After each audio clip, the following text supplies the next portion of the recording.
ইয়া মাউতু মাজা ফাআলতা বিল আহিব্বা, হে মৃত্যু, হে কবর, বলো না আমার বন্ধুদের সাথে তুমি কি করেছো?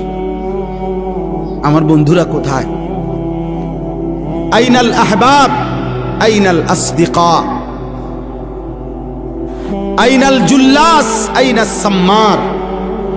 অর্থ হলো আমার বন্ধুরা কোথায়, আমার ভালোবাসার মানুষগুলো কোথায়, আমি যাদের সাথে বসতাম তারা কোথায়, আমি যাদের সাথে রাত জেগে গল্প করতাম আমার সেই বন্ধুরা কোথায়? তুমি তাদের সাথে কি করেছো? তারা কই এখন? হযরত ওমর ইবনে আব্দুল আজিজ বলতেন যে কবর আমাকে জবাব দিত, কবর যেন আমাকে বলে, হে ওমর ইবনে আব্দুল আজিজ, তোমার সেই বন্ধুদেরকে আমি চোখ খুলে ফেলছি, তাদের হাতের কনুই থেকে তাদের শরীর আলাদা করে ফেলছি, তাদের পা হাঁটু, তাদের শরীরের গোশত হাড্ডি রেজা রেজা করে পাউডার করে মাটির সাথে মিশায় দিছি। আজ তোমার বন্ধুরা কেউ নাই, আজ তোমার বন্ধুরা কেউ নাই।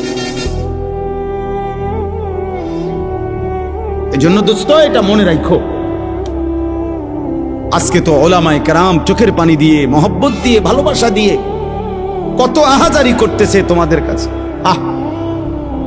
জীবনের সবচেয়ে বড় আফসোসের বিষয় রে ভাই, একটা ছেলে হলে মনে রাখো, এর চাইতে লজ্জা, এর চাইতে দুঃখ আর কি হইতে পারে যে বছরের